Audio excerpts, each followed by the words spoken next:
Ladies and gentlemen, tonight's one of these other special nights with the Newport Gulls in which we honor people who serve our country or our communities. Earlier in the year we had our U.S. military evening, and we had American Heroes where we honor police and fire. And tonight we're very fortunate and blessed to have the Rhode Island National Guard this evening. Today's a makeup from a July 8th game, but today is still very important to the Newport Gulls in our community. We are very, very honored today to have a special gentleman, or two special gentlemen with us this evening. And first I'd like to introduce Steve Wallach, who is a city council member from Newport, as well as a board member from the Rhode Island Turnpike and Bridge Authority, who's today's game day sponsor. We're very fortunate to have the Rhode Island Turnpike and Bridge Authority sponsor us. They're a great partner with the Gulls, and they have supported us since we've been here. The second gentleman I would like to honor this evening and introduce you to is Major General Centracchio. Major General Centracchio was born July 23, 1940 at West Warwick, Rhode Island. He graduated from Deering High School, West Warwick, Rhode Island in 1958 and earned a Bachelor of Science degree in Public Administration at Roger Williams College and an honorary doctorate in Military Science by the Constantinian University. He enlisted in the National Guard in September 1957, graduated from Officer Candidate School, Class Number 5, 1962, and was commissioned a second lieutenant. He completed the Air Defense Officer Basic Course in 63, the Air Defense Officer Advanced Course in 71, the Field Artillery Officer Advanced Course in 73, and the Command and General Staff College in 75. Major General Centracchio has held a wide variety of important command and staff functions, which include platoon leader and battery commander on various missile sites throughout Rhode Island, Field Artillery Tactical Intelligence Staff Officer and Adjutant Recruiting and Retention Manager, Plans, Operation and Military Support Officer, Director of Personnel Administration and Director of Plans, Operating and Training, Rhode Island Army National Guard. Major General Centracchio was appointed the Adjutant General, State of Rhode Island, Commanding General of the Rhode Island National Guard by Governor Link Ullman on August 1st of 1995. On July 1st of 96, he was appointed Director of Rhode Island Emergency Management Agency, merging the National Guard and Emergency Management Agency. On the 21st of January in 2003, he was reappointed by Governor Carcieri as the Adjutant General of Rhode Island. He was then appointed as the Rhode Island Homeland Security Advisor. We are very honored to have his presence today, and we'd like to have the General say a couple words. Thank you and good evening to all. Let me extend my personal thank you on behalf of all of us serving in uniform today. About 10,000 miles from here, in 8 hours difference, there's a brand new soldier in harm's way, so you and I could be here this evening. There's nothing more gratifying than to have the people of the country that you defend acknowledge the importance of the military. So as we enjoy this evening, I'd like you to keep in your prayers later on those soldiers and airmen who are in harm's way across this world. Thank you so much. God bless the United States, and God bless baseball. Thank you. Thank you, General. Now we're going to see what you have on the mound. Would you like to throw out the first pitch, sir?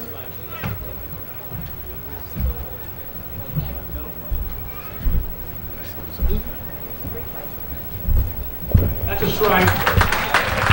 Do you have any more eligibility, sir?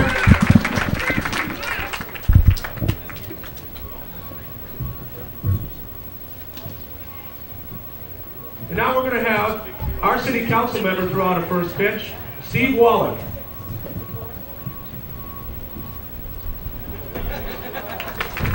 Thank you, Stephen. And as a board member of tonight's sponsor, we thank you very much for your support. Thank you, Stephen.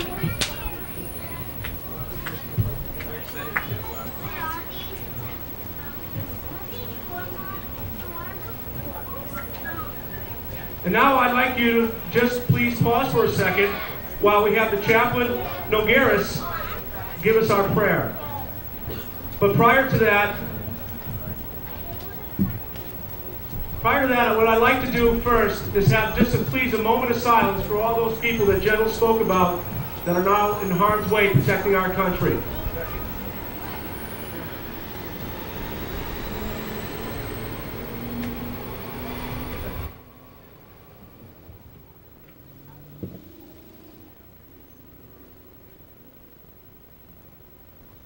Thank you, John. Let us bow our heads and pray.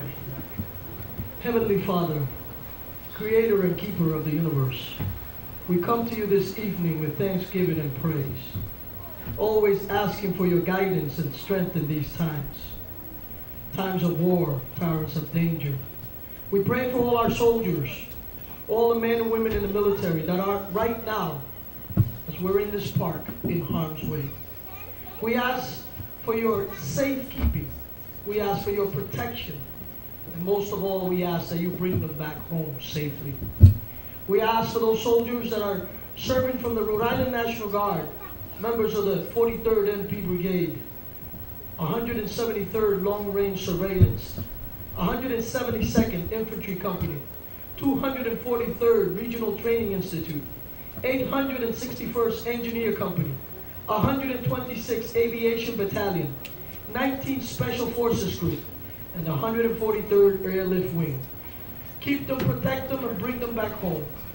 As we gather here to have a baseball game and have some fun, we thank you for those who are putting their lives in harm's way so that we can enjoy our freedoms. Thank you, and in your name we pray. Amen. Thank you very much, Chaplain. We have Tech Sergeant Brenda Royals will be singing tonight's national anthem. We'd like to have you all stand, please, as we honor America.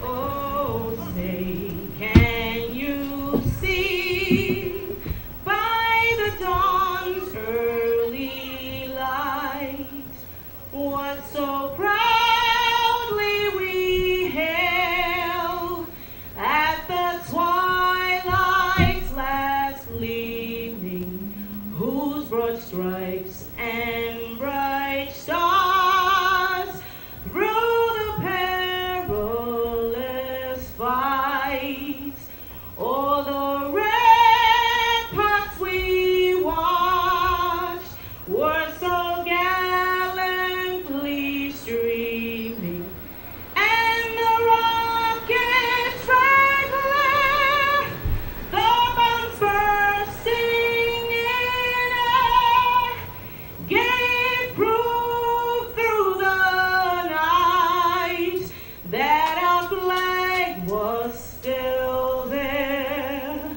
Oh, say does that star-spangled banner yet wave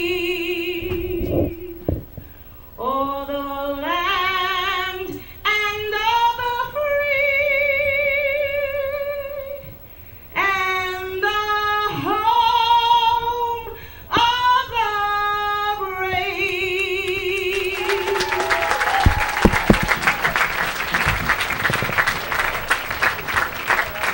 Thank you very much. Well, the national anthem sung here this evening at Cardane's Field. Incredible ceremonies out there on the field as Rhode Island National Guard Adjutant General Major General Reginald Centracchio out there on the mound. Thank I you very believe much. General Centracchio will be retiring later this autumn. And real great tribute out there to his service and to the service of all servicemen and women of the United States Armed Forces, particularly the Rhode Island National Guard, being out there, honored out there in the field tonight. You can see a shot of a Humvee out there in center field, the National Guard recruitment Humvee now pulling away across the second base line. And we'll continue here with our starting lineups. Well, leading off tonight for the visiting Torrington Twisters will be Jordy Snyder. Snyder, the shortstop, will be in the leadoff spot tonight. Batting second, Michael Just, the second baseman. In third spot, Andres Perez, the left fielder. In cleanup, Stefan Wilson, he's the third baseman. Gordy Gronkowski bats fifth, he's the first baseman. And in the sixth spot will be Gerard Herron, designated hitter. Batting 7th will be Nick DeVito, the right fielder, batting, and in the 8th spot, Seth York, the center fielder. Running out the order for the visiting Torrington Twisters, Lee Guerrera. Guerrera will be the catcher tonight. Their starting pitcher will be Pat Feehan. For the home Newport Gulls, the Gulls are 22-16 on the season with just about a week to go. Matter of fact, all we have left is this weekend and possibly a makeup on Monday before the playoffs are set to begin on Tuesday. Today, folks, by the way, is Friday, July 29th, 2005. Friday night baseball here on the Newport Gulls television network. Leading off tonight for the Gulls, Scott Brown, the center fielder. Batting second, Jeff Miller, the second baseman, as the Gulls take the field. Kyle Haggard bats third. He's the right fielder. Going to clean up tonight. Zach Clem, the designated hitter. First baseman Blake Church bats fifth. And in the sixth spot will be Nick Burnham, the left fielder. Batting seventh, I should say, Michael Afrani, the shortstop. In the eighth spot, Eric Hagstrom. He's the third baseman. The catcher, Andy Wendell, is running out the order for the Newport Gulls. Their starting pitcher tonight will be Steve Holmes. Well, that's how they'll fare right now. It's the Newport Gulls and the Torrington Twisters next here on the Newport Gulls television network.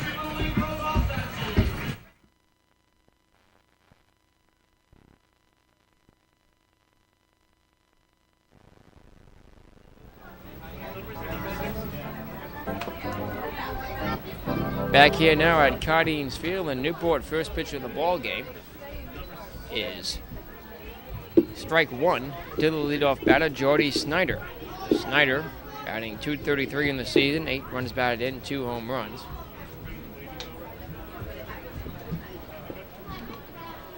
He stands in from the left side of the plate. Pitch from Steve Holmes. On the outside corner, strike two, nothing into the count. Umpires for tonight's game. It will be James Rondeau calling balls and strikes behind the plate, and Craig Funero around the bases. The next pitch, outside the ball, counts 1-2. Well, Snyder out of Spartanburg Methodist College.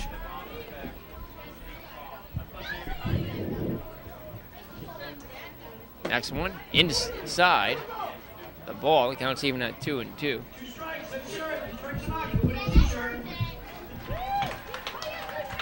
Two and two, the count evens up. Steve Holmes looking in, gets a sign from his catcher, Andy Wendell. Pitches a ground ball chopper, charging the second baseman, has it, and has no play. He tried to make a play on it, and the ball was in and out of his glove. He managed to stop it, however. Looks like Snyder will reach with a leadoff single. Yeah, they may rule that an infield single. Maybe it was a tough play for the second baseman. I don't think they ruled it an error or not, so I don't see an error up there. Single for Snyder. Getting by a few technical difficulties to start off this broadcast today. So the next batter will be Michael Just. Just takes the first pitch, strike. Just batting .291, 13 runs batted in, 1 home run in the season. Batting here, nobody out, runner at first. Here in the top of the first. Newport Gulls and the Torrington Twisters. Friday night baseball here in the NGTN. Nick Lima alongside Jeremy Pollutro. Holmes get ready now from the set the pitch. Outside with the ball. It counts even at 1-1. At the Just, we'll see Andres Perez. It was right here. 1-1 the count, the pitch. Swing and a drive in the left field. Left fielder going back and can't get the ball. It's off the wall. Snyder rounding second. He slides into third and into second with a double is Just. So back-to-back hits given up by Stephen Holmes here quickly in the first. And the first one by Snyder was an infield single, and now a wall ball double out to left field by Just. And just like that, the Torrington Twisters have 2 runners in scoring position with nobody out here in the first inning. Here comes Andres Perez. Perez batting .382, 19 runs batted in, 2 home runs. Has a chance to knock in a pair here.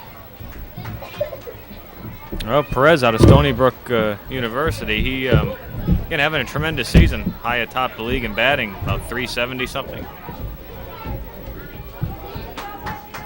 Here's the pitch to Perez. Right down the middle, a called strike. That is plate umpire James Rondeau. I just need a stat sheet. I had one, I don't know where it went. Thank you.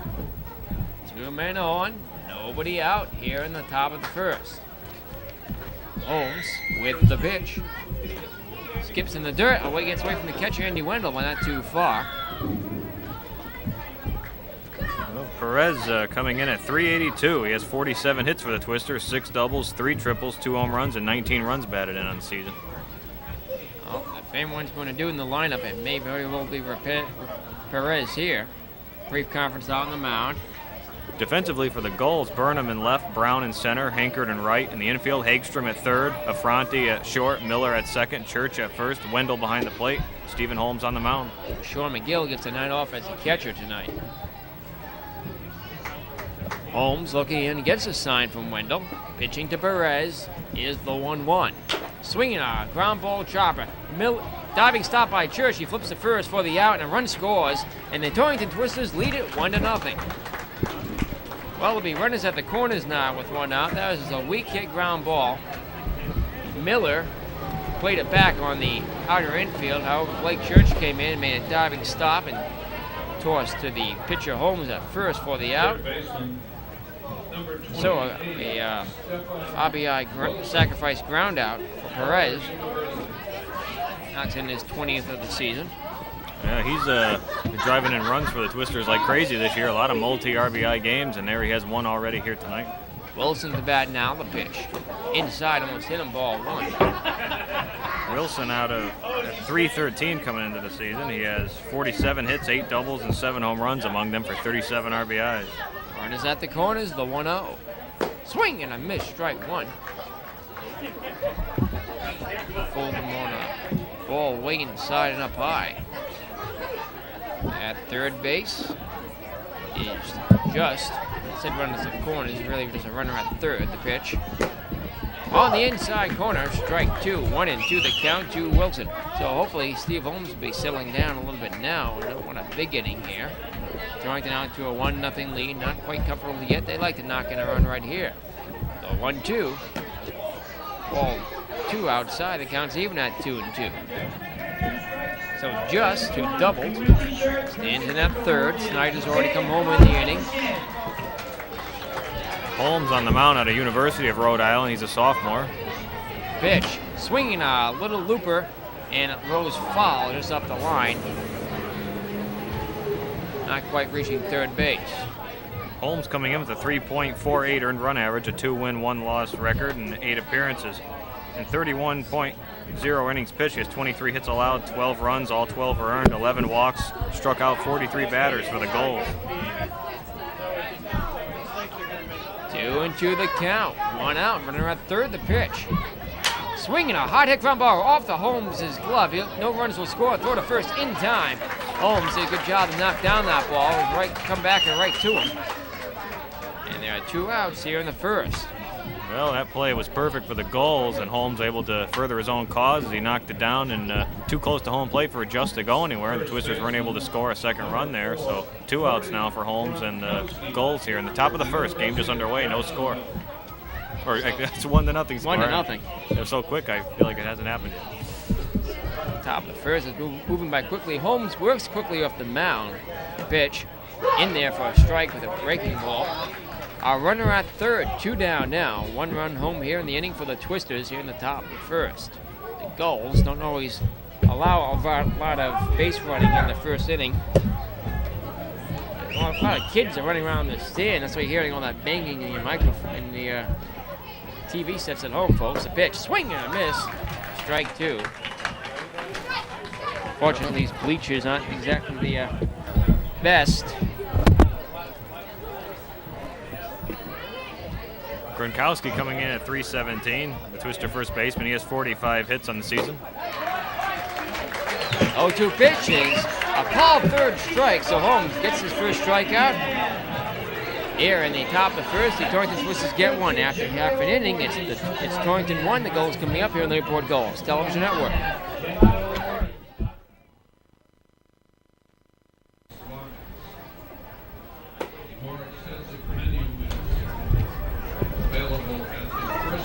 And back here now as we go to the last half of the first inning. Here to tell you about the pitcher for the Torrington Twisters is Jeremy Pollutro. All right, Nick, Pat Feehan, the right-hander from Eckerd College on the mound. He's a junior from Rockville Center, New York, 6 feet 5 inches tall, 210 pounds. Feehan on the season, a 2.61 earned run average, a no-win, 1-loss record in 12 appearances. He has 2 saves for the Twisters. In 20.2 innings pitched, he's getting up 16 hits, 9 runs, 6 of those are earned. Walked 9, struck out 16, a 2.13 average by opposing hitters against the right-hander Pat Feehan from Eckerd College. And defensively for the Twisters, it'll be Perez in left field, Orge in center, DeVito in right, Wilson at third base, Snyder at short, Just at second, Gronkowski at first base, Guerrera behind the plate, and Feehan on the mound. As the home plate umpire dusts off home plate, we're ready to go for the bottom of the first. Thank you, Jeremy. So it'll be Feehan to face Brown, Miller, and Hankard, one of the best offensive players for the Gulls. Here in the last half of the first, they trail by 1. Scott Brown, batting .276, knocked in 50 runs, has a home run on the season inside the pocket, came here at Cardines Field. We go. Hits that ball in the left field, but not very deep. The left fielder coming on makes the catch for the inning's first out. Brown retiring the fly out, swinging on the first pitch. Oh, 1 pitch, 1 out. And Jeff Miller will bat now. Miller has a .239 average. 7 runs batted in. 1 home run here, which came here at Cardines Field this season. Feehan winds, kicks in, deals. On the outside corner, a called strike. Miller pulled the bat away. 1 man down, base is empty. And the last of the first, the pitch. Fastball outside corner, called strike again, 0-2. Miller out of Washington State University, he's a sophomore. As you said, he's the second baseman for the Gulls. Next pitch is swung on and missed, strike 3, and Miller's retired with 3 pitches. Oh, nice quick inning. This is just what Pat Feehan would like to see in the Twisters. He picked up his first strikeout in just a few pitches, 2 outs here in the bottom of the first. 2 outs on 4 pitches thus far. Kyle Hankard will be the batter now. Hankard, offensive leader for the Gulls, just been named NHSBL Player of the Week for the second time this season here in Week 6. Hankard batting .379, 28 runs knocked in, 7 home runs. The pitch to him. Ball 1 inside. Hankard, 39 hits on the season, leading the Gulls in that category as well. Leading in home runs and runs batted in an average. The pitch. Swing and a miss, strike 1. Chased a fastball up and inside. Hankard, the top hitter for the Gulls at .379. He has, again, 39 hits, as you said, 9 doubles, a triple, 7 home runs included. Hankard stands in, though, 1-1. On the outside corner with a called strike. Hankard didn't like it. Kyle had multiple home run game here at Cardines Field on July 4th versus Team USA. That game didn't count towards his total stats. A 1-2 pitch. Swinging a hard hit ground ball. May have broken the bat up the third base line. Yes, he did. He heads back to the dugouts and need a new bat. You can hear the bat break up here. Of course, we only are about 30 feet away from home plate. Yeah, there's like no foul territory here. Interesting ballpark here. Again, it juts out in the middle of right center to 310 feet right on the corner of that fence. And then there's no foul territory beyond the ominous warehouse out there. Yeah, about 20 or 30 feet, the last 20 or 30 feet of the left field corner. That building comes right onto the foul line. Feehan pitching the Hankard now. The count 1-2, 2 outs, bases empty here in the last of the first. The Gulls trail it by 1. Feehan gets the sign from his catcher, Guerrera. A 1-2 pitch. Swing and a line drive into right. The second baseman the diving stop and throws to first. I thought that ball would go to right field. However, the second baseman just came on, made an outstanding play on his knees and picked it out of midair with one hand, fired the first for the out, 4-3. So a 1-2-3 inning. Hankard dropped of a hit.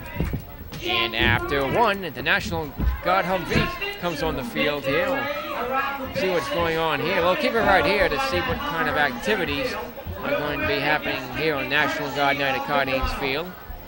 Not every day you see a Hummer driving around on the field. Oh, yeah.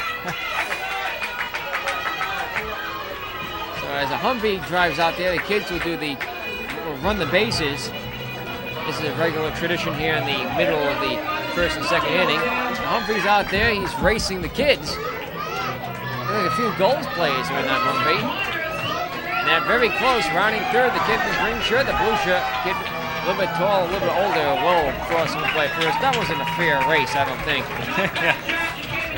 He was keeping up with them pretty good there, though. As the kid running around the bases, the Hummer was just a little bit in front of him, but I don't know. I think maybe the Hummer could have won if they really tried. Looks like most of the Gulls bullpen staff is in there. We'll be back with the top of the second right after this here in the NGTN.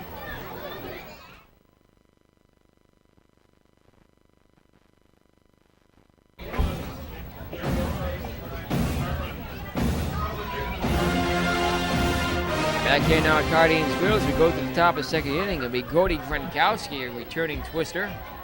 Second season with the team. Swings on the first pitch, hits a foul at the third base line.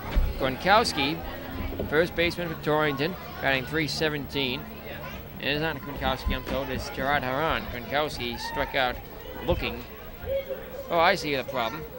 My stat card's wrong. Haran will be the batter now. Thank you for correcting me, Jeremy. Haran takes the next pitch in there for a called strike, 0-2. So Gerard Haran out of College of New Jersey, designated hitter for the Twisters. Behind 0-2, he's batting .277, 18 runs batted in, 4 home runs. Holmes with the pitch. Outside ball 1.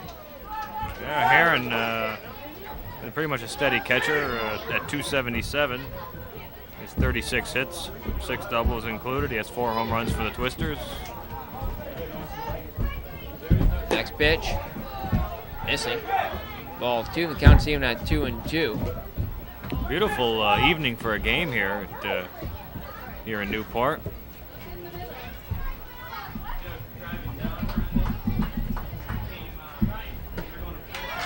Pitches. Strike 3, so another strikeout, back-to-back strikeouts. One to end the first, one to start off the second as Haran goes down swinging. 1 out here in the top of the second inning. Newport Gulls trailing it 1-0. The Torrington Twisters got a run off the sacrifice ground out by Perez in the first. The batter will be Nick DeVito. DeVito joined us fairly late. He's only been with us about a week. He comes in at 158. He has just 3 hits going into the game. The 1-0 pitch to him.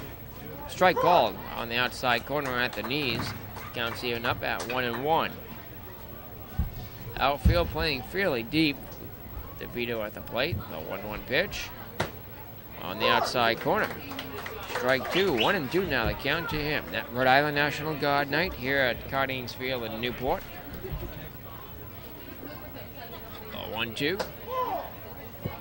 Ball outside. Yep, the home plate umpire, James Rondeau, his ball call almost sounds like his strike calls. Yeah, some umpires, you can't tell the difference. It sounds like a call. It's a combination of both words into one.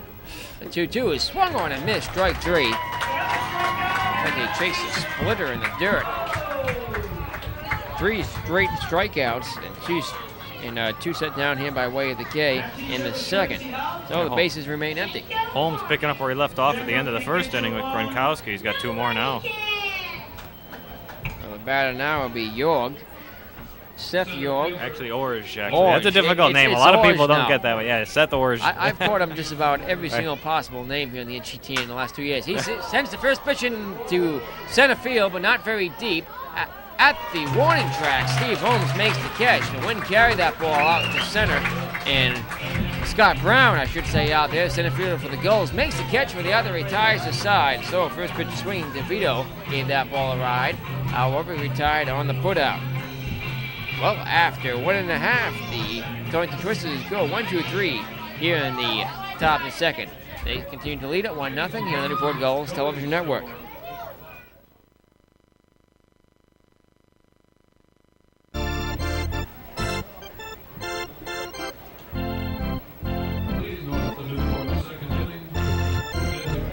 Back here now at Guardians Field as we go to the home half of the second. Newport Gulls continue to trail it 1-0. Zach Clem batting .203, 12 runs batted in, 2 home runs in the season, will be batting here. Clem will be followed by Blake Church and Nick Burnham in the second. Fian again out on the mound. Gets the sign from Lee Guerrera. His pitch. Up and inside, ball one. Again, Feehan, a 1-2-3 inning back in the first inning for the Twisters. It's a 1-0 score. Twisters with the lead as Clem out of University of Washington at the plate. The 1-0. Up and away, ball two. Other action around the league today. Keens at Concord playing doubleheader. That got underway about 4 o'clock this afternoon. Manchester at Lowell, 5 p.m. start time. Underway about 2 hours ago. The 2-0 pitch. Swinging a ground ball, fisted foul around the plate area, bouncing off the backstop and back onto fair territory. 2-1 the count to Clem. Vermont's playing at Sanford, 6:30 start time, and underway, as well as Danbury at Pittsfield, underway now, 7 o'clock start time there. And the only other game around the league today, Holyoke at North Adams, 7 o'clock start time. Important game there for Holyoke, who are a game behind Sanford for second place. Pitch is missing, ball three. Hitters count now 3-1 to Clem. Last night, Newport Gulls had a night off. Torrington Twisters were defeated by Manchester 2-1. 3-1. Swing and a foul tip to the backstop. The count will be full. Concord Quarry Dogs shut out Danbury 6-0. And Danbury dropped to 2.5 games back in first place Newport. Manchester Silkworms are 1 game back in the NACBL South, followed by Danbury, then North Adams, 4.5 games back, and the Torrington Twisters 5.5. The payoff pitch is up and away, ball 4. A leadoff walk issued to Zach Clem. So Torrington struggling to make that 4th playoff spot. Right. Needed a win last night in Manchester. Actually, all the games now are very important for the Twisters. We're kind of on the fence, in terms of getting in. Splitting the doubleheader up at North Adams. North Adams was an important opponent because, again, North Adams right in front of us. And they split a doubleheader against Pittsfield last night, meanwhile. So things aren't unfolding well for us as of right now. Bishop Blake Church bounces in there. 1-0 the count. There's still just enough time where you don't really know what's going to happen yet. It still could make it in, but who knows? But these next 3 games are very important tonight and the weekend. Last 3 days of competition here in the NECBL before the playoffs begin on Tuesday, August 2nd. From the set, Fian, the pitch, instead of throwback to first and hopping back on the bag, Zach Clem. In the Northern Division, Keene's impressive lead has been cut down to 5.5 games over Sanford. However, they have locked away the first place spot in the Northern Division. Conference out on the mound. Sanford Mainers are 5.5 games back. Again, with only 3 days left in the regular season. Holyoke Giants are 6.5 back, so they'll be battling for that second spot. The Vermont Mountaineers 8 games back, and the Concord Quarry Dogs almost ready to be eliminated now, unless they can have a near miracle in the next few days. At 10 games back. The pitch inside almost hit him, and that did hit him. Grazed the inside of his uniform. So Church hit by a pitch here. And there'll be runners at first and second with nobody out. The Gulls looking to rally here in the second. So Patty Fian hits the batter here after walking Clem. Nick Burnham the batter now. Tying run at second, go ahead run at first.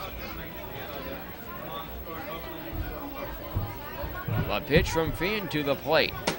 Right down the middle, a called strike with a fastball. Burnham comes in at 203. He has 14 hits, 3 doubles for the Newport Gulls. It's only the second batter Fian has hit this season. Good-sized crowd now starting to fill in here at Cardanes Field.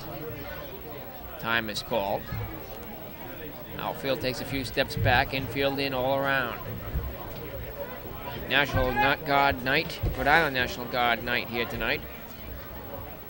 The pitch, outside with the ball, and the count's even out 1-1. 50-50 raffle this evening is going to support the Middletown Little League, benefit their organization. Of course, there was Tigers TV crew night here 2 nights ago at Cardanes Field, and we benefited from the 50-50 raffle with our organization. The pitch, swing and a miss. Chased the fastball inside, the counts 1-2. That was a hard cut by Burnham, but Feehan running into a little bit of trouble this inning. He has no outs and 2 runners on. Well, Steiner pitch inside now. After Burnham, we'll see Michael Affronti recently back in the lineup off an injury. The pitch, swing and a drive right into, not very deep. It's actually picked by the first baseman, popped up. Didn't have a good view of it from this position. That's the inning's first out. So Burnham pops up to the first baseman. Got a little bit too under that one to get it out. Couldn't get past the infield. So Michael Fronting gets a chance here. Excuse me, I was just going to say Gronkowski almost standing on first base to catch that one. We have a difficult vantage point from here, though, with all the fencing and the beams. Certainly, the pitch, swinging a hot hit ground ball off the third baseman's glove. It'll score the tying run. Rounding third, Zach Clem. Here's the throw to the plate, not in time. And the Newport Gulls have tied the score. They get even here in the second, 1-1. There'll be runners at first and second now with one out. Zach Clem scores. A very close call at the plate. We'll see if we can get instant replay on that. If we get an instant replay down technical control room, we don't always able to bring that technology to you. Perhaps tonight, though. Runners at first and second. That was a difficult play. I don't know if they'll rule that an error or not, or if it should be an error. It took a weird hop. Usually the official scorer here doesn't tend to rule those tough hops on this infield. Here's the instant replay of it. Throw it to the plate. Very close. A very close play at the plate. Back here live. And it's ball one to Eric Hagstrom. So Afrani probably be credited with an RBI single. We'll check on that later. 2 on, 1 out the pitch. On the inside corner, a called strike, 1-1 the count to Eric. He's batting 147. He's knocked in 5 home runs. Hit a home run here versus the North Adams Steeplecats 1 week ago. That was his only home run this season. A 3-run shot. 1-1. Outside ball 2. It's now a 1-1 game here, tied between the Twisters and the Gulls. The Gulls just picked up a run. Trying for more here. They have 2 on, 1 out. Hagstrom at the plate. Fian with his 2-1 delivery. Swing and a pop-up. Left fielder looking at it, now coming on about a step, makes the catch one-handed for the inning's second out. Yeah, Perez had to barely move on that one. He was almost standing right in the right spot. Took about 1 step in and made the catch. So now an out here this inning. 2 down. Outs. Andy Wendell will get a chance now. Wendy, the 9th man in the lineup. Wendell will be batting here with the go-ahead run at second. More insurance at first for Newport. The pitch. Outside corner, a called strike. Wendell hasn't fared all that well this season after a good start. He is the backup catcher for the Newport Gulls. Wendell has 6 runs batted in, yet to hit a home run. The 0-1 pitch. Outside corner, strike 2. He falls behind 0-2. Well, even though 1 run has come across, it's changing. Complexion is changing a little bit for Feehan and the Twisters with 2 outs now, 2 runners on. From the set, the 0-2. Ball outside. 1-2 the count. That just missed the outside corner. The game's only tied 1-1, so either side has plenty of time to do all kinds of offensive damage throughout the game. So who knows? Right now it's 1-1. A 1-2 pitch, swinging a hot hit ground ball, foul just by a few inches off the bag at third. That ball was fouled just by not even half a foot, rolling up the line. I'll do it again. 1-2 the count. 2 outs at second. Is Blake Church at first to Fronting. The pitch is ball. Counts even at 2-2. Pat Feehan trying to get out of this inning without any more damage done. It's a new ball game here in the second. He gets the sign from Guerrera. Sets, kicks, and deals. Swinging a weak hit ground ball to third. He has it on a hop and tags out Blake Church for the other. He ties aside. Didn't have a play at first. His only option was to tag out Church, and that'll do it for the Gulls here in the second. They get 1 and even it up. 1-1 the score after 2 as we continue on the Newport Gulls Television Network.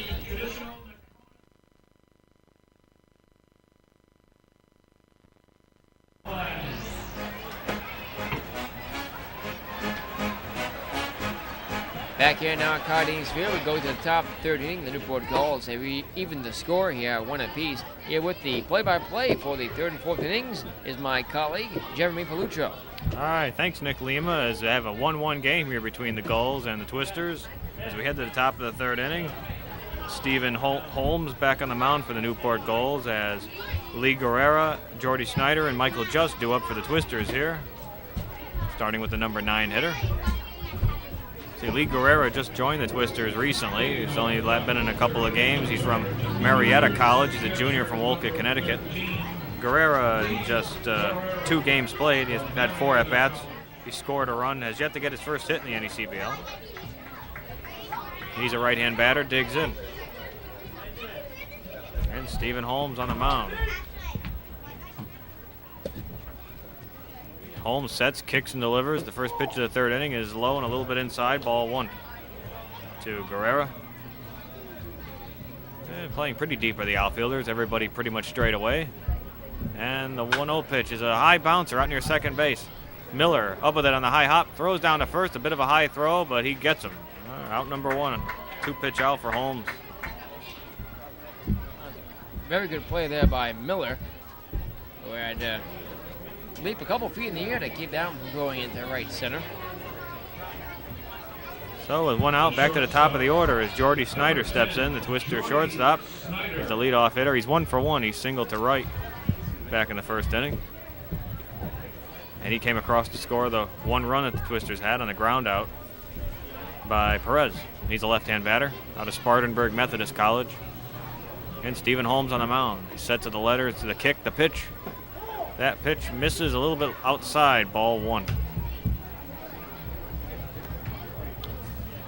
And as we said, Snyder came into the game at 233. He had 35 hits. And the pitch is low in the dirt, bounces away from the catcher, Wendell, and they just take a new ball and throw it out to Holmes. That's ball 2, 2-0. And a nice crowd on a nice night here for a game as we get to the latter waning hours of the 2005 NECBL season. Just a few games to go for every team. That pitch is ball 3, a little bit low. 3-0. About even with the bag at third is Hagstrom. And the pitch, 3-0, is right down the middle, called strike 1. 3 balls, 1 strike to Jordy Snyder. Michael Just on deck. Middle infielders playing back on the edge of the grass. And Holmes kicks, delivers. The pitch is swung on, a bouncer out near second base. Miller going over to his right, throws down to first base. Church and makes the catch. So 2 outs. 4-3 goes the play. For the second time this inning, actually. So that'll bring up Michael Just, the Twister second baseman. He is 1 for 1. He doubled to left field back in the first inning. Got as far as third base, was left stranded. He's a right-hand batter, digs in. Stephen Holmes on the mound, looks in for the sign. He sets, kicks, and delivers to Just. Inside corner, called strike 1, a fastball. That was just ninth double this season. He now leads the Twisters in that category. He's double back in the first. Just from Liberty University is the pitch. That one curves right down over the plate. Strike 2. 0-2 on Just. Again, out of Liberty University. Stephen Holmes on the mound, the right-hander from University of Rhode Island. And the pitch. That pitch is off speed, low and outside, ball 1. 1-2 on Just. Perez on deck for the Twisters. Again, we're tied 1-1 here. And the 1 ball, 2 strike pitch to Just. Right down the middle, called strike 3. Backwards K on that one as Holmes picks up a strikeout in the inning. No hits come across, no runners left on. And at the end of 2.5 innings, it's the Twisters 1, the Newport Gulls 1 on the Newport Gulls television network. All right, Jeremy Pollutro with Nick Lima as we return here on the Newport Gulls television network for the start of the bottom of the third inning. Brown, Miller, and Hankard do up for the Gulls as Feehan kicks and delivers a fastball that goes outside, ball 1. And Feehan on the mound for the Twisters out of Eckerd College. Kicks and delivers. That pitch is swung on, a hard hit ball down to first base. Gronkowski takes it on the high hop. He races to the bag himself. And the unassisted put out for out number 1 down there at first base. So a quick 1 out, 1 pitch, 1 out for a 2 pitch out for Pat Feehan, as Brown is retired. So that'll bring up Jeff Miller, the Gulls second baseman. He's 0 for 1, a strikeout back in the first inning for the second out of the inning. He's a right-handed hitter. Feehan delivers a hard swing and a miss, a hard cut. Strike 1, 0-1. Again, Miller out of Washington State University. He's a right-handed hitter. Feehan delivers. That pitch is swung on, popped, foul, out of play on the right side. Count goes 0-2. Anchored on deck. That one lands back on West Marlboro Street behind us, over by my car, but not too close. I'm parked a little bit behind that. The 0-2 pitch from Feehan is a fastball high and a bit inside, ball 1-2. Well, they got a nice pub next door to the park there. I forget the name of it, it's right next door, and people can sit out there and watch the game from behind there. Called strike 3 right down the middle from Pat Feehan. And he's got 2 outs here in the third inning. In this 1-1 game, tied. As Kyle Hankert will step up, the Gulls right fielder. He's 0 for 1. He grounded out to second base to end the first inning. Well, the Twisters and the Gulls have played some very close games this season, playing extra inning game here at Cardines Field earlier in the season. Taps the bat on home plate. Feehan ready, kicks, delivers. That pitch a fastball out a little bit low outside, skips past the catcher Guerrero. They throw out a new ball. It's ball 1.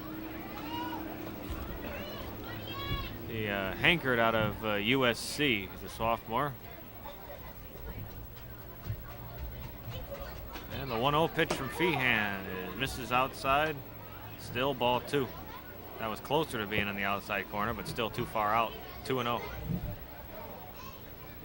Nobody on, 2 outs. We're in the bottom of the third. 1-1 game. The pitch. That was a fastball that makes the outside corner, called strike 1. 2-1 now to Kyle Hankert. Clem on deck for the Gulls, who are in first place in the Southern Division. Barely in first place. The pitch is off speed, low for ball 3. Misses the bottom third of the strike zone.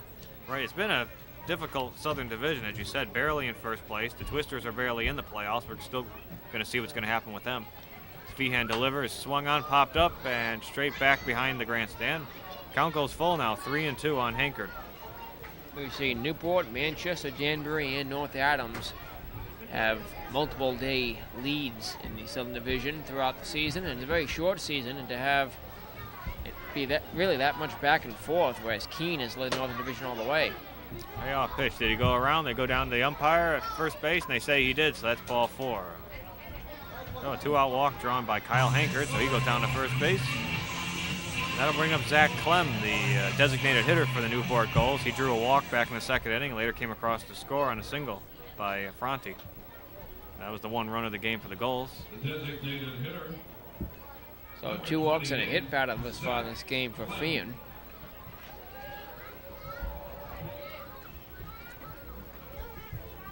To go with 1 hit. And Feehan coming in at 2.61 earned run average for the Twisters, 0-1 on the season. A lot of middle relief role. This is a little bit different role for him tonight. It's a hard cut by Clem for strike 1. He swings and misses. So getting the start tonight is Feehan. He hasn't had really any games started. Actually, yeah, no game started on the season like I thought. He delivers. That pitch is swung on and missed for strike 2. Pitch was tailing up a little bit at the last minute.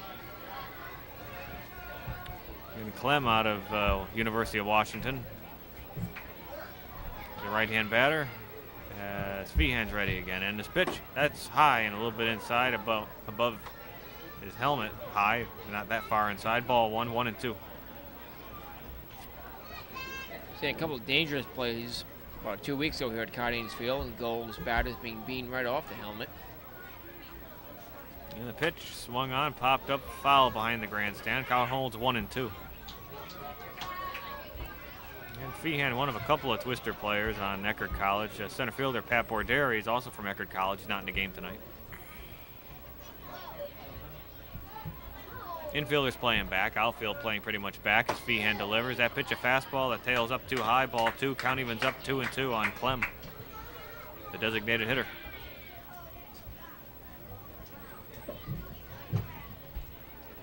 steady breeze, the flag in center field blowing, and we feel a breeze coming through the press box. And the pitch is swung on and missed, strike 3. Second strikeout of the inning, and the side is retired. So Feehan in the inning picks up 2 strikeouts, no hits allowed, 1 runner left on, no runs come across. At the end of 3 innings complete, still 1-1 between the Gulls and the Twisters on the Gulls television network.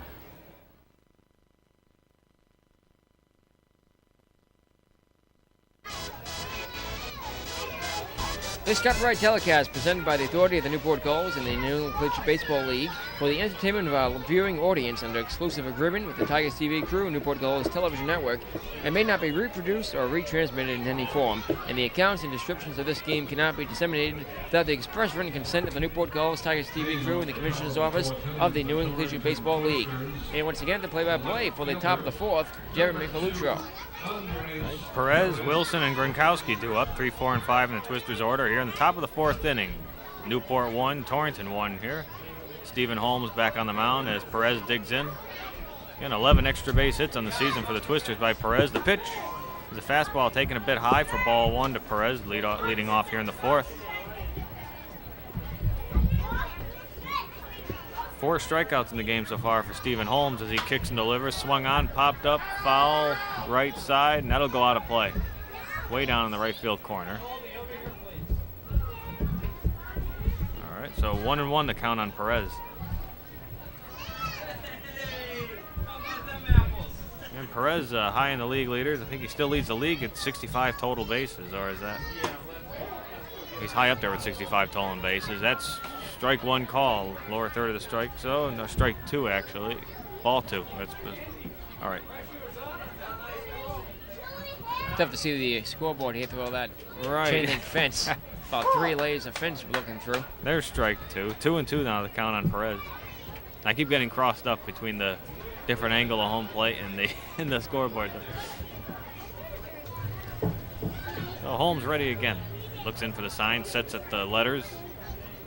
He kicks and delivers to Perez, and that pitch is called strike 3. So Perez strikes out looking for the first out of the 4th inning. That's a good start for Holmes and the Gulls here as that brings up Stephon Wilson. Now he does lead the league in total bases with 80. He's been a hitting machine for the Twisters throughout the season. Third baseman. He's 0 for 1, grounded back to the pitcher for the second out of the 1st inning here. And the first pitch from Holmes is right down the middle, called strike 1. So Holmes starting to settle down as we go here into the 4th inning after being a little bit shaky, giving up back-to-back hits in the 1st. The 0-1 pitch from Holmes. That one a bit high, over the plate, but high. Ball 1, 1-1. Not an especially warm or humid night here tonight. Temperatures in the lower 70s. Pitch to Wilson. Misses outside and a little bit low. Ball 2, 2-1. Wilson out of Harvard University. Holmes does typically have some trouble getting warmed up and loosened up in the cooler weather. 2-1 pitch. Misses a little bit outside again and a little bit low. Ball 3, almost identical to the previous pitch. 3-1. On the right-hand hitting Wilson. And my mozzarella sticks have arrived. Swung on a well-hit ball to center. Going back is Brown. Going back, that'll be off the wall. He picks it up. And Wilson heading down to second base. The throw in is closer than I thought it would be, but sliding in with a double is Wilson easily. That was a well-hit ball that bounced off that wall out in center field. Well, Scott Brown is getting a lot of experience here at Cardinals Field playing the caroms off that wall out there in center. Not really a wall, more of a giant 30-foot chain link fence with a bunch of vines growing on it. But right. He has some experience. He's able to get to that ball quicker than most outfielders will be able to get to it. Gordy Gronkowski steps in, the Twister first baseman. He's 0 for 1, a strikeout to end the 1st inning. Gronkowski 6'6", 240 pounds. Is Holmes ready? And the pitch. That one's right down the middle, called strike 1. And a 1-out double. Again, Wilson down there with the double. There is 1 out. Doesn't have a runner in scoring position as it's a tied score, 1-1. Holmes ready, looks back to second and delivers to Gronkowski. Gets an off-speed pitch that drops low and outside. Ball 1, count evens up on Gronkowski, 1-1. Heron on deck.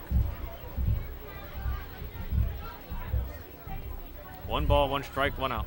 Holmes looks back to second, ready again. The pitch. Check swing for strike 2. Gronkowski frustrated at that, either at the call or at himself, I'm not sure, but he went about halfway around, so 1 ball, 2 strikes.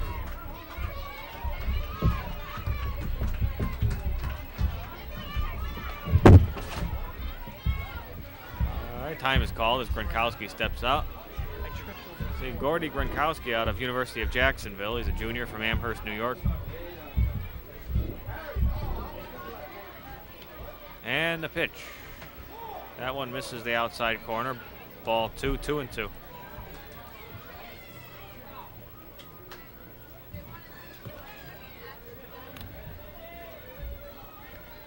And Wilson takes his lead from second. Everybody playing pretty much straight away. And the pitch. That one's inside, misses the inside corner for ball 3. Now the count's full on Gronkowski, 3-2.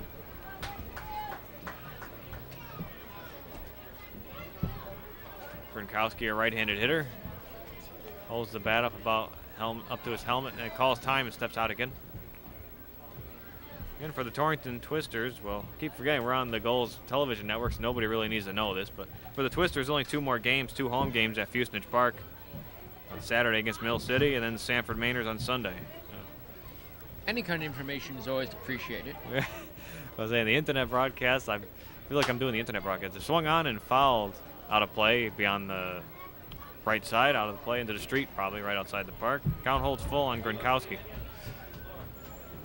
But 3 crucial games tonight, and then the 2 home games at Fusenage Park and Torrington against Mill City and Sanford decide what's going on with the Twisters. Will they go home after Sunday, or will they have 3 more games? And the pitch from Holmes. Swung on, popped up, foul territory, first base side. Church going over. And Church does not make the catch right in front of the scoreboard there. Oh, nice try by him. He almost got a glove on it. Crash into the NECBL Newport Gulls 2002 championship banner out there next to the scoreboard. Perhaps that's good luck for the Gulls. Almost pulled it down. Well, that could have been bad luck. Count still full on Gordy Gronkowski. Heron, the DH, on deck. And Twisters have a runner at second base. Wilson, he doubled to deep center a moment ago. 1 out. It's a strikeout looking by Perez. And Jeremy Pollutro and Nick Lima here in the 4th inning. And the pitch. Swung on, popped up, foul straight back behind the grandstand. So Gronkowski just chipping away and making Stephen Holmes work.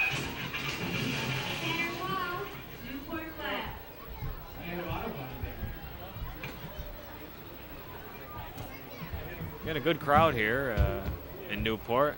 Pretty lively grandstand. More fans on the right side than on the left side bleachers. Well, Stephen Holmes ready. Kicks, delivers, swung on a hard swing and a miss for strike 3 on Gronkowski. 2 outs with the runner on second. That'll bring up Gerard Heron, the designated hitter. He's 0 for 1, a strikeout back in the 2nd inning. Gerard Heron out of college in New Jersey. He's a sophomore from Old Bridge, New Jersey. Primarily the catcher for the Twisters is the DH tonight. There's the newcomer Lee Guerrero behind the plate. Probably giving Heron a little bit of rest here late in the season. He's been banged up a few times, as most catchers would be at some point in the season. Holmes delivers. That pitch inside, hits Heron in the elbow. In the upper shoulder, actually, and he'll head down to first base. Oh, 2 outs. That's not what Holmes wanted to do. So Heron down at first base. Now bring up Nick DeVito, the Twister right fielder tonight. He's 0 for 1, a strikeout for the 2nd out of the 2nd inning. And DeVito out of Indian River Community College. He's from Hingham, Mass. He's about 6 feet 6 inches tall, 245 pounds. Joined the Twisters just about a week ago, a week and a half ago. He's a right-handed hitter. Holmes delivers. That pitch is swung on. Line drive into the fence just to our right above the on-deck area. The Gulls on the right side. Strike 1. 0-1 to DeVito. And Holmes, the right-hander from University of Rhode Island, on the mound for the Newport Gulls.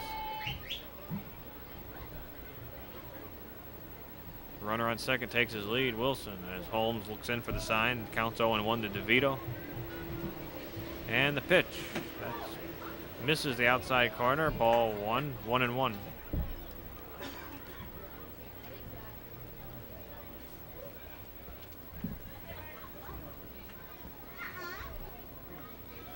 Steve Holmes is first hometown of Lincoln, Rhode Island.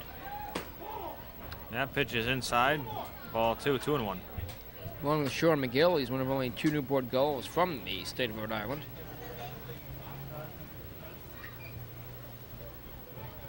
Two ball, 1 strike, and the pitch swung on, fouled off the wall near third base coach. Marty Deliveron coaching at third base for the Twisters picks that one up, and Brian Roy down at first. No foul territory at all beyond third base. It hit the wall, and it was about 6 feet away from Deliveron down there. So 2-2 now on DeVito.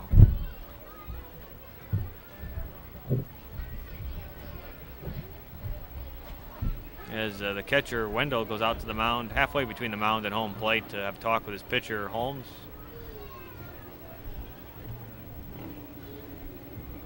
Holmes rubs up the baseball a little bit.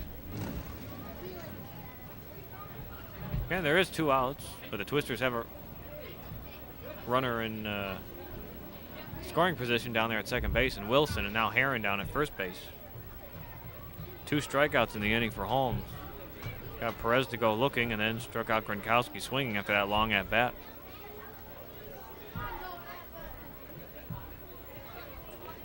Now we're ready. Holmes, the kick, the pitch. Outside, a bit low, ball 3. 3-2 now. Full count on Nick DeVito. Seth Orge on deck. It's a tied game, 1-1 here. Top of the 4th inning from Newport. Holmes delivers. Called strike 3 right down the middle. There's 2 runners left on. Holmes picks up 3 strikeouts in the inning. 1 hit. 2 runners left on, no runs allowed. And at the end of 3.5 innings, it's the Gulls 1, the Twisters 1 on the Newport Gulls Television Network. Ladies and gentlemen, tonight's game day sponsor.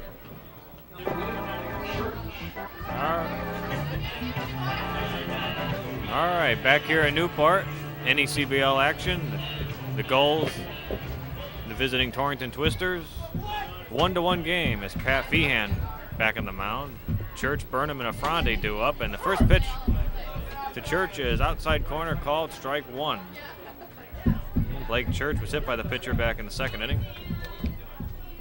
Feehan kicks, delivers. That pitch also the outside portion of the strike zone, called strike 2, a fastball. Feehan, 12 appearances for the Twisters. He's making his first start.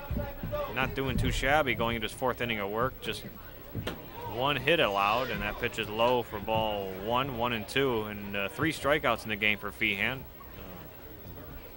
Not a bad outing so far. He's a fast worker as he's ready to deliver his next pitch, a fastball. That one goes outside. Ball 2, count evens up on Blake Church, 2-2. And Blake Church out of East Tennessee State. It's a junior. Right-handed hitter up there. The Newport Gulls as Feehan delivers. A hard swing and a miss on a pitch that dropped outside and a bit low. So 4th strikeout of the game for Feehan. 1 out here in the 4th. I'll bring up Nick Burnham, the number 6 hitter. He's the left fielder for the Newport Gulls. He's 0 for 1. He flied out to first base back in the 2nd inning for the first out. Also a right-handed hitter. Burnham from University of Washington. And Feehan delivers. That one's a fastball that gets the inside corner, called strike 1. A little bit into the inside corner. Most of the Twisters playing straight away. Swung on and popped foul straight back. 0-2 now. Well, here in the 4th inning, the lights are coming on here at Cardanes Field. Still pretty bright out, partly cloudy skies overhead. And the 0-2 pitch is a well-hit ball looping in the Michael Just, the second baseman, diving over, and he got it. A nice play. Lunging forward and getting it right out of the grass. 2 outs. Collapsed onto his back, put the glove up in the air, and the ball was clearly in the glove, so pretty good grab there. by Just. I almost thought that was going to go out into right field. Nobody's going to be able to get it, but just right on the edge of the grass. It didn't go out as far as I thought it would be, and then Just made that catch. He had to come over a ways to get it. That brings up Michael Affronti. He swings and a little roller right back to the mound, in front of the mound. Feehan picks it up, throws down to Gronkowski at first. A quick 1-2-3 inning here in the bottom of the fourth, as Nick Lima will be back with the play-by-play. One strikeout in the inning for Feehan, and then no runners on. So at the end of 4 innings complete, it's a 1-1 game between the Gulls and the Twisters on the Newport Gulls television network. Your attention to the home base area for tonight's Mudville.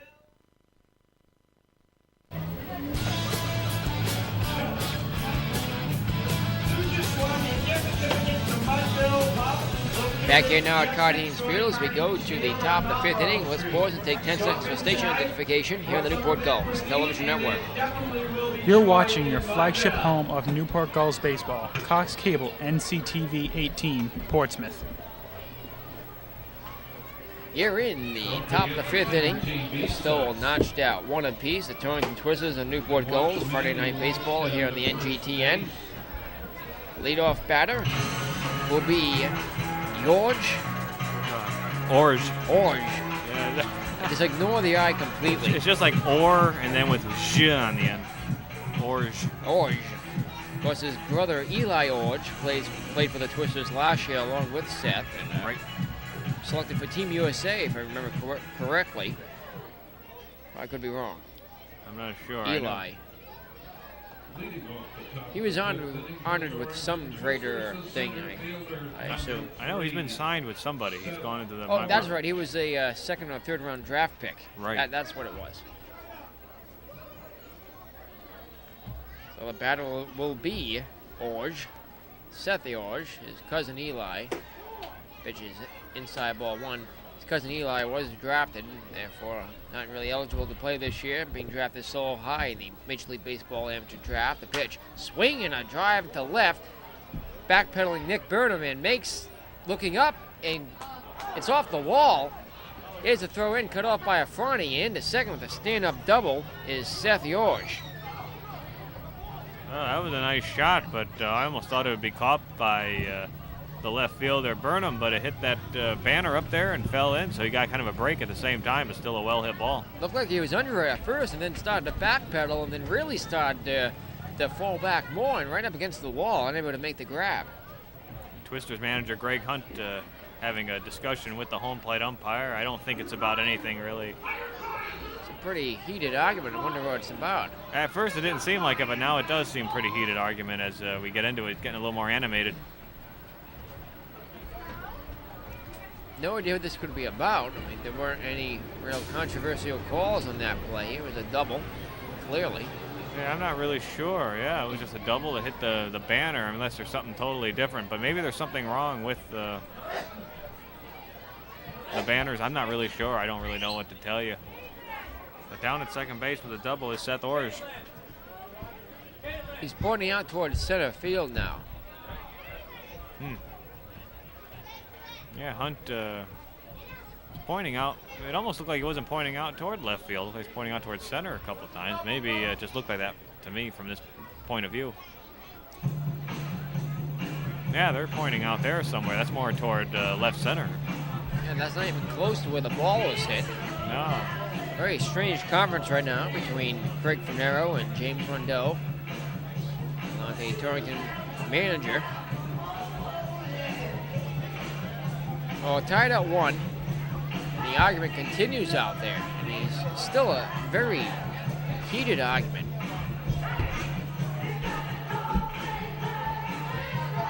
Well, Greg Hunt has been the Twisters manager since the team started. This is the 9th season. And really, he must be the longest tenured manager in the league then at that point. Oh, yeah. Yeah, 1997 the Twisters started, and just to give you that footnote. Some of the coaches have changed over the years, but they've been there a few years, each of them, I think. Now, the Torrington Twisters, do they use host families, or they? Yes. I know some teams, such as Danbury, board their teams at a college dormitory for the summer. But the argument's still continuing out there as play's been halted here.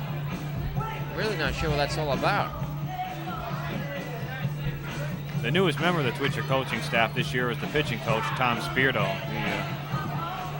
But I'm not sure exactly what this is about, but still having a discussion. They are definitely looking something out in left center. Out in left field, Nick Burnham has some sort of branch in his hand. Perhaps we could. We do have an instant replay of that. Perhaps we can roll back the instant replay tape, and the official scorer is asking for an instant replay down in the director's booth, so get a word down there to rewind the tape and try and get an approximate instant replay of what happened. You know what? They're giving Orge, I think, a home run, and he's crossing home plate. Maybe that's why they say maybe it hit a branch, and it might have been a home run over that fence, but hit the branch and fell in. So it looked like a double. That's why he was holding that branch out there. That's what the argument must have been about, because if it scored a run, if it was in fact a home run, then I'm sure that argument was well worth it. It doesn't seem to be too much of an argument on the side of the Gulls, as they now have down 2-1 as the Twisters take the lead on the solo shot by Orge. No, they don't argue it at all. So 2-1, the Torrington Twisters lead it now. Let's see if we can get an instant replay on that. That's a little bit too far back in the tape, I think. Back there once again live. If they were riding around out in the field, that might be an argument too. That's not supposed to be going on either. Yeah, that'd probably be a bit of a distraction, I assume. Yeah, they're not really out in left field right now. That was replay from earlier. As Lee Guerrero steps in, the Twister catcher tonight. Guerrero is 0 for 1 tonight. Bounced to second and third. Missed the pitch to him on the outside corner, called strike. So the Torrington Twisters, on a strange home run call, take the lead 2-1, and Greg Hunt wins the argument. Next pitch, swing and a fisted foul over the netting above the screen and out of play. Counts 0-2. You don't see that happen too often where a call gets reversed, but Greg Hunt's usually one of the few managers that I've seen who can make that happen a couple times a season anyway, or at least once a season. Oh, with 9 seasons behind him, he's probably more experienced than any other manager in the NECBL. But Mike Coombs has been around baseball for a long time. Ground ball chop of the short. Farney has it on 2 hops, fires long way to first, in time for the out. There's the inning's first out after the leadoff home run, initially a double by Seth Orge.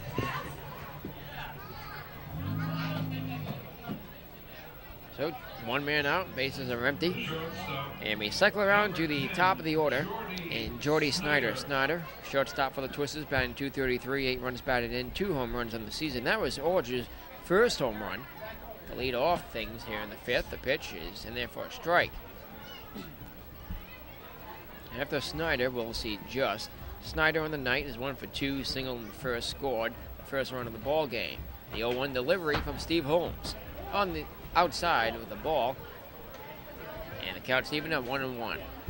So I'm sure our technical crew down in the production booth is still working feverishly to bring you that instant replay. The 1-1 is in there for a called strike, 1-2. I've been told they've given up. Well, I'm sure they'll continue to work on it during the break then. 1 out, Holmes with a 1-2 pitch. Way outside, ball 2. Count's even at 2-2. Once again, the bases are empty. The outfield's back. We've seen a home run hit in this inning by Orge. The pitch. Missing with the ball, and the count is full. Both pitchers going along pretty good in this game. Aside from that home run given up by Holmes to Orge, but Holmes and Feehan kind of going at it here. 2-1 score now. Twisters with the lead. The 3-2. Swung on and missed. Strike 3. Another strikeout for Steve Holmes. That's the inning's second out. 8 strikeouts on the night already for Steve, who was an all-star. He was a backup all-star who filled in for a player who was unable to attend the game due to an injury. And he was afforded an inning of work. I believe that inning was 3 pitches, if I remember correctly. It could have been a different Gulls pitcher. Paul Ndozi also pitched in the game. The pitch, missing low and outside, ball 1. Fortunately, we don't have an internet connection quite yet here in this broadcast booth. We can't hop online and check those statistics for you. 2 outs, the 1-0. Inside ball 2-0. Just 1 for 2. He doubled the left in the first inning, then struck out looking in the third. Holmes looking in, gets the sign for window, working quickly. The 2-0 pitch Outside and high, ball 3. 3-0 the count to Just. After him, Perez. Holmes winds, kicks, and deals. Strike called right down the middle. Holmes throws in the upper 80s. That one was probably about 86 miles per hour. The next one, ball 4 inside. So on a 3-1 pitch, Just walks, and that will bring up Perez. Perez 0 for 2. He grounded out to second base back in the first inning. Sacrificed a run in, though, and then struck out looking in the fourth. Twisters have taken the lead here in the 5th off the leadoff home run, initially a double by Seth Orge. And Perez Left fielder, did knock in that run back in the first. Andres Perez. Stands in now Andres. Struck out looking in the fourth. Again, one of 8 strikeout victims of Steve Holmes. Runner at first, the pitch. Swinging a hard hit ground ball, fouled up the third base line. Goes up by the bullpen, all the way to the outfield fence. Right down that tunnel there. It gets narrower and narrower as you go down that foul territory on the third base side, way down the corner. All the Twisters in the bullpen down there. No action in either bullpen. Well, it does appear there may be a Twister warming up now. Throw back to first, the runner back standing. That's Mike Just at first. The other unique feature of this park is both dugouts on the first base side. Hockey-style dugouts. The 0-1, swinging a foul off the screen, 0-2. It's rumored that Satchel Paige once sat in a rocking chair between those two dugouts and thrown up names for as many pitches. Really? Yes, that's actually in the history book of Cardines Field. Huh. I'm not sure how they went out to prove that, but it's certainly possible. Do you have a date on when this park was constructed originally? 1908 grounds first used for baseball. The 0-2 bounced in there, ball 1. 1908. And the backstop dates back to 1908, as well as the infield. And then the bleachers and the walls around it were built in 1937. Part of the Works Progress Administration, along with a couple other ballparks around the league. I think the Holyoke Giants ballpark was as well. The 1-2 outside. Here's a throw to second. In time, they got him. Andy Wendell fires into Michael Afrani to retire Just, who's caught stealing for the other, retires to side. Well, the Twisters get one off the leadoff solo home run by Seth Org after 4.5. 2-1 Twisters here on the Newport Gulls Television Network.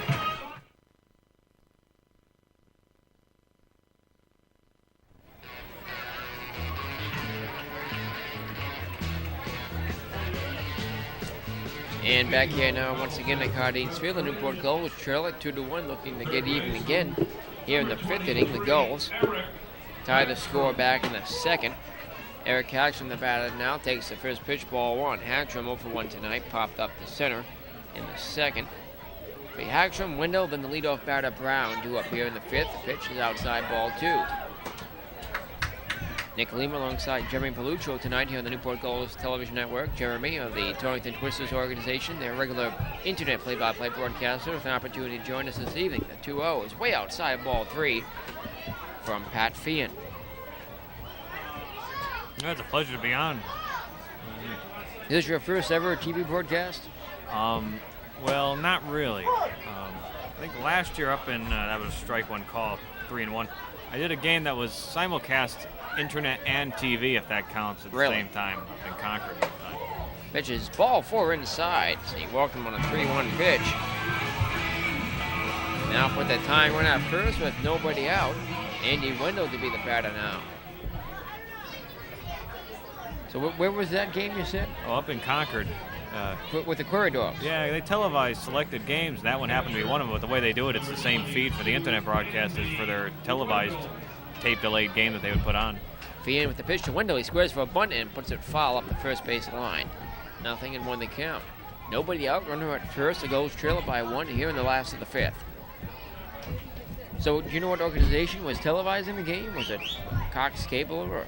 I think it might be. I'm not sure, but it's, whatever they do up there in Concord, I don't They said we're on TV too, so I'm not sure. Have to take a trip up there sometime, see how they pull that off. The 0-1 delivery. Squares for a bunt again, pulls the bat away as it pitches up and away. Ball with the ball. The count's even at 1-1. Tigers TV crew, Newport Gulls Television Network, bringing this game this evening. Just 3 days to go, 3 games to go after tonight for both teams, the Twisters and the Gulls. Time's running out in this regular season. Twisters are in 5th place, struggling to earn a playoff spot. The pitch. He puts down a good bunt up the first base line. They both collide, and the throw goes into the second baseman just at first for the out.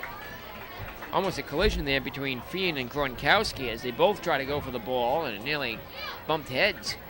All right, yeah, the sacrifice bunt was successful meanwhile, but they almost, a slight, light bump collision there. It almost looked disastrous, but they were able to hold on to it. So the out is made, however, advancing the second, Eric Hagstrom. The pitch to Brown is swung on, but hit foul off America's Cup Avenue in left field. Way out of play. Brown, 0 for 2 tonight. Flew out to center in the first and bounced to first in the third. Runner at second, Hagstrom, 2 on the score. From the pitch, from the set, Fian now steps off as time is called. A seagull flies overhead. Must be a Newport Gull.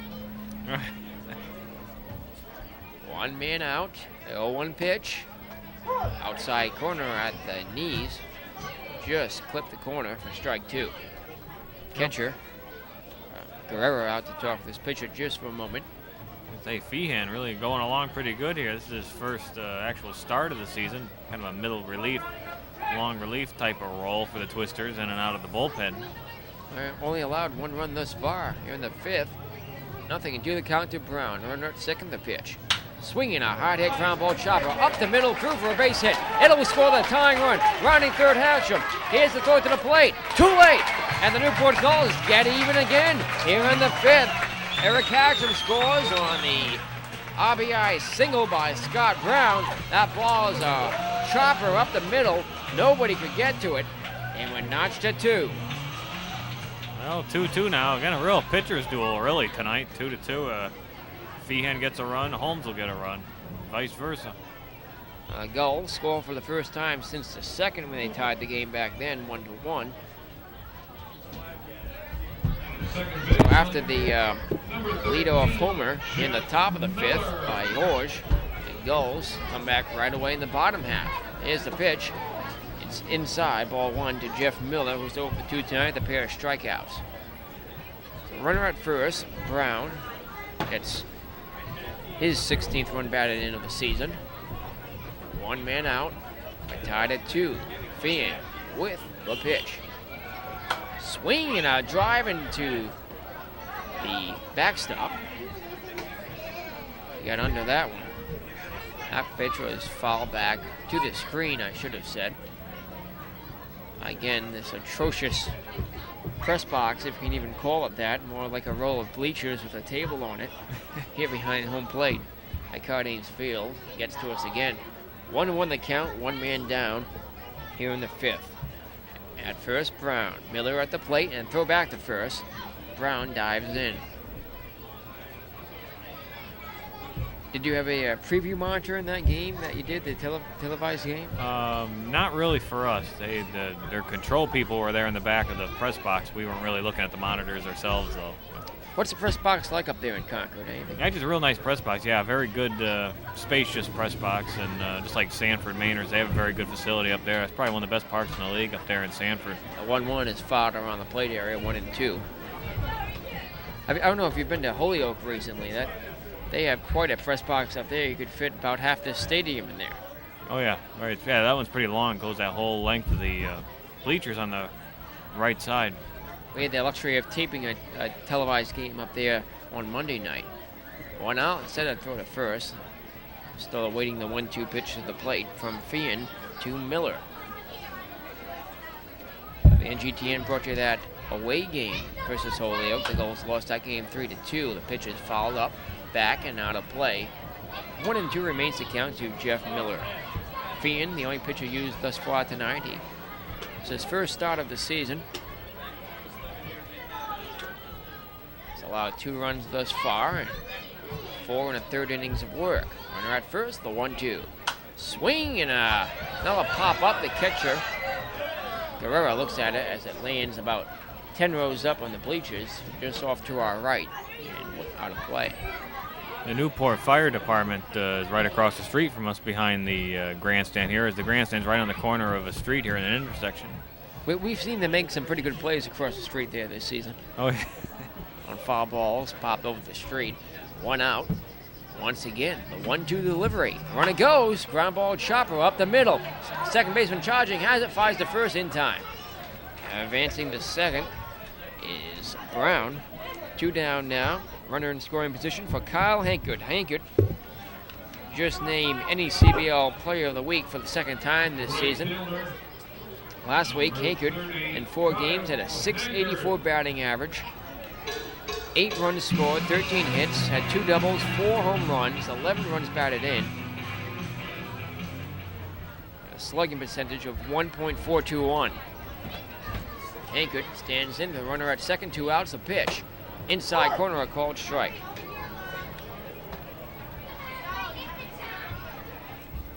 Hankert was also Player of the Week in Week 3.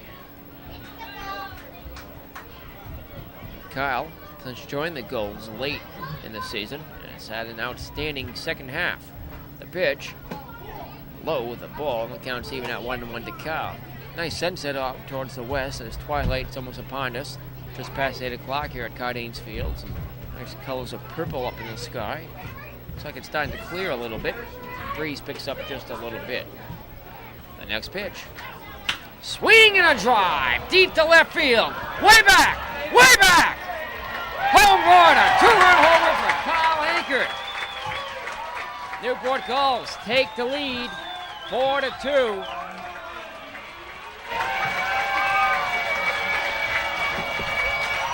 Newport Gulls on top, 4-2 now. Hankert sends home his 8th home run of the season. That was a no-doubter right off the bat. Yeah, some shot over that fence, which is pretty high, about maybe 20 feet high out there in left field. He put it over those billboards. So Kyle Hankert puts the Gulls ahead, and they have their first lead of the night. It's 4-2 Newport Gulls. Well, he is quite a clutch hitter, and he almost always comes through with runners on base.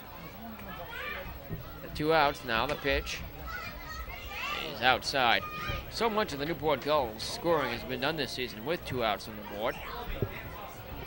1-0 to count here to Zach Clem. The pitch outside, ball 2. Clem, last Friday night, 1 week ago, had his first 2 home runs of the season versus the North Adams Steeplecats. He had a solo shot as well as a grand slam. So he has 2 homers in the season, 12 runs batted in. He's batting .203, the pitch. Swing and a miss. 2-1 the count. So that's the 2nd home run of this game after Orge. But the Twisters ahead 2-1. It's been a 3-run inning for Newport. Here in the 5th, that pitch has popped up, foul, back and out of play. 2-2, the count evens up to Zach Clem. Bases are empty now thanks to the 2-run homer by Kyle Hankert. The pitch from Feehan, swing and a drive to right, but pulled foul over the warehouse. Once again, the Newport Gulls 22-16 going into tonight's action in first place by a game in the Southern Division. The Torrington Twisters 5th place in the Southern Division at 17 wins and 22 losses. They're 5.5 out. Ball 3s in there to Clem. I believe that's the first home run given up this season by Feehan. Right. Looks in now, winds and deals a payoff pitch. Ball 4 outside. So Blake Church will be the batter now. Church will be the 7th man to bat here in the 5th. As the Torrington pitching coach comes out to the mound now. This is a critical game for the Twisters. They can't afford to lose this one. Yeah, here's Tom Spirito, the Twisters pitching coach, number 00, and he's talking to Feehan and Guerrero. Torrington 5.5 games out of first place, 1 game behind fourth place North Adams in the NECBL. Top 4 teams are eligible for postseason play. Do the Twisters play North Adams anytime in the next few days? Oh no, we had a doubleheader with North Adams a couple days ago and split the it. doubleheader, and that's it. Yeah, that was an important doubleheader. The first baseman. So what does the Twisters schedule look like now for the next couple of days? 2 home games on Saturday and Sunday between Mill City and then Sanford. That's it. The pitch, swing and a drive, pulled foul off the netting. Just off the first base line. Blake Church, 0 for 1 tonight, hit by a pitch in the second. Struck out swinging in the fourth. Batting here, runner at first, 3 runs home here in the inning for the Gulls. Throw back to first, and the runner hops back on. Zach Clem. Newport on a losing streak right now. They're losing the game in Holyoke on Monday, lost here on Tuesday night, 3-1. That pitch hits him. No, that surprised me. It didn't look like it did. It looked like it got by. I thought it just got by Carrera. From this angle, it didn't appear so, but apparently it did. Now the Twisters pitching coach will sprint out to the bullpen. They may get some more action up here. As Fian hits the batter. I did see somebody throwing down there earlier, but from our vantage point, I couldn't tell who it is. But I did see an arm, someone throwing a little bit. Runners at first and second, 2 outs. The pitcher, Nick Burnham. Inside, ball 1. Burnham yet to have a hit tonight. Popped up to first, popped up to second. As inning started off when Hagstrom walked, and Wendell had to sacrifice bunt to advance him. The pitch is swung on, off the glove of Fian. Second baseman has it, fires to first in time for the other, retires to side. The Newport Gulls get 3 and now lead it 4-2 after 5. As we continue on the Newport Gulls television network.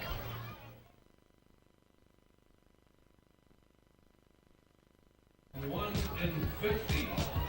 Cub Scouts from Portsmouth, Rhode Island.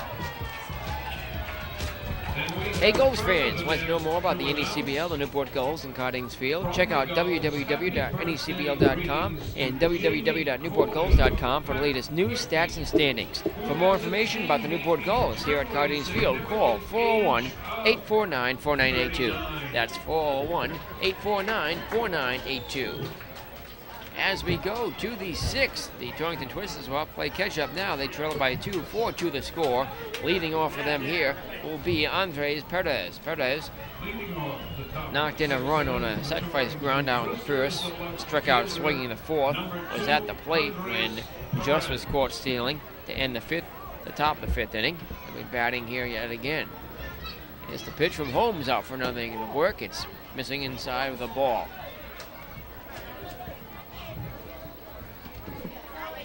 Perez, Wilson, and Gronkowski with a chance to cut down the Gulls' 2-run lead here in the 6th. Ball 2 is inside. Perez, a .382 batting average, 19 runs batted in, 2 home runs. Holmes' 2-0 pitch, swing on, foul to the screen. Counts 2-1.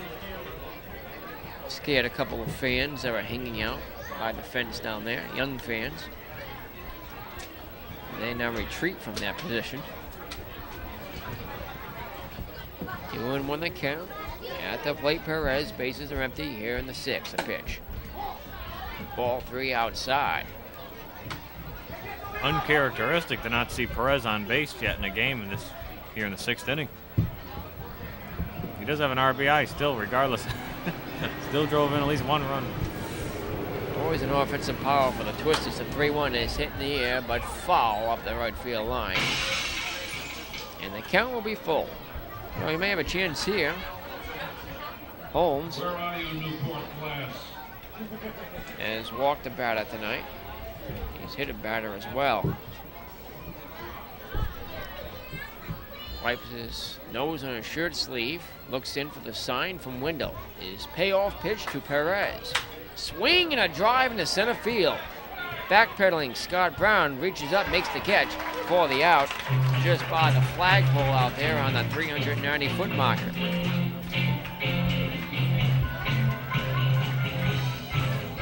Well, Brown went back on that one. He definitely knows his territory. He went back.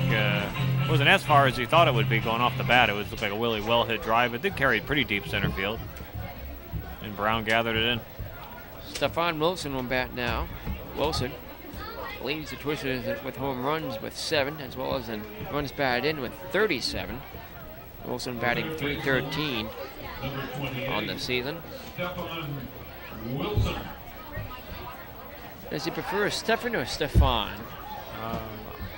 I've been calling him Stefan Wilson, so I think that at some point along the beginning of the season I must have heard Stefan Wilson, so I assume it's that. Donald Hanley, the public address announcer, agrees. The 0-1 pitch to Stefan inside for the ball, and counts even at 1-1. One man down, the bases are empty. Here in the 6th, the Newport Gulls out to a 4-2 lead thanks to the 2-run homer by Kyle Henkert in the 5th. 1-2. 1-1 is in there for ball. Strike 2, and the count's 1-2 now. To Wilson. After him, Gordy Gronkowski. On the night, Wilson 1 for 2 with a double. Holmes' pitch. Swinging out. Ground ball chopper. Fair into left field by the diving Affronti, and Wilson is on with a single. He's now 2 for 3 tonight. Now I'll bring the tying run to the plate in the form of Gronkowski. He is 0 for 2 tonight. Struck out looking in the 1st to end that inning. Struck out swinging for the 2nd out in the 4th. Yeah, Wilson had his 9th double of the season back in the 4th inning, and he's high on the list of some league leaders in different offensive categories as Gronkowski comes in. He's been consistently over 300 for the Twisters all season. Gordy Gronkowski, along with Seth Gorge, is back for his 2nd season with the Twisters. Time called now. Mike Coombs, manager for the Newport Gulls, out to talk with Steve Holmes. Well, we're here in the 6th. Runner at first, 1 out. Let's see if he's might not quite be ready to make a call to the bullpen yet. Do have a long road ahead. At least 2 games. If needed, the makeup game will be played on Monday versus Holyoke here at Cardines. All 3 games will be at home, part of a 4-game homestand, starting tonight here at Cardines Field after the off day yesterday. So we want to save that bullpen a little bit. Doesn't want to let Holmes go too early here. And right after that, by the way, folks, the playoffs begin on Tuesday. And that's a straight stretch right through, unless they should sweep a series with 2 games and earn an off day. Coombs heads back to the dugout. No change made. He'll stick with his starter, Steve Holmes. Holmes has 8 strikeouts on the night. He's getting up 2 runs. The Twisters are threatening here. Tying run at the plate. Runner at first, the pitch. Ball outside, 1-0 to Gronkowski. After him, we'll see Gerard Haran. Holmes looks in, sets, kicks, and delivers. Low with like a slider, 2-0 the count. Outfield playing very deep, particularly in left field. Nick Burnham. Holmes looks in. Gronkowski levels the bat, the 2-0 pitch. Inside, ball 3. Gronkowski had to take a step back. One man out here in the 6th. At first is Stefan Wilson. The pitch. Outside, ball 4. Yeah, strange call there by the umpire. I'm not sure exactly what he said, did he? Yeah, because it was definitely low outside for ball 4, but he was watching the ball as it hit the fence. I don't know if he forgot that it was, I don't know if it's possible for him to not realize, but it was like all of a sudden, well, it's ball 4 anyway, so. Yes. Gronkowski just headed down to first base. Wilson down to 2nd now. Won't get scored as a pass ball or a wild pitch. It was in the dirt and outside. That's why Wendell was crossed up, couldn't get a glove on it, but it was ball 4 anyway. So the runners at first and 2nd with 1 out. Final out of Lowell. Mill City 4, Manchester 3. And I'm told out of Gulls' Lowell, magic number is 2. Manchester 3 and Mill City 4, the final out of Lowell, Massachusetts. So that's very important for the Newport Gulls. Gulls now only have to win 2 games to secure first place in NECBL South. The short delay, here comes now Haran. And as soon as he steps in the batter's box, Mike Coombs comes up to the mound, and he signals to the bullpen he'll be making a change here. So we have a pitching change. Oh, we'll keep it right here. We don't see anyone coming in yet. He pointed to the bullpen. Here he comes. So we do have a pitching change with runners at first and second. One out. The Gulls leading it 4-2 here. Coming to you from Cardines Field here on the Newport Gulls Television Network. 3. The Mill City All-American. And back here now once again at Cardines Field. New pitcher out there on the mound for the Newport Gulls is Travis Webb. Webb is a 1.65 ERA. He's 1-1 on the season. 10 appearances, all in relief for Newport. Webb, one of their best relievers, yet to have a save this season. He's pitched 16 innings, given up 10 hits, 4 runs, 3 of them earned. He's walked 7, struck out 23. Webb has given up 3 doubles, no triples, no home runs, has hit 2 batters, and has thrown a wild pitch. He'll get some time here to warm up. There'll be runners at first and second. Wilson, who's single, stands in at second. He is first potential runner in scoring position for the Torrington Twisters. At first base, the tying run, Gordy Gronkowski, who walked. 1 man out here in the 6th. Tying runs are on. Go-ahead run at the plate will be Gerard Haran. Haran batting .277, 18 runs batted in, 4 home runs in the season. Haran is 0 for 1 tonight. He was hit by a pitch by Steve Holmes in the 4th. And Jeremy, are you working the totals for Holmes? I see you. Well, I'm looking about a minute. Actually, I have him right now. 5 1/3 innings for Steve Holmes in the game. He faced 23 batters, gave up 2 runs. Those 2 were earned. 5 hits, struck out 8 batters, walked only 1. He did hit a batter as well. So I saw you perusing your scorecard. I figured you must have been working something along that line. Yeah, you got me right when I was finishing up.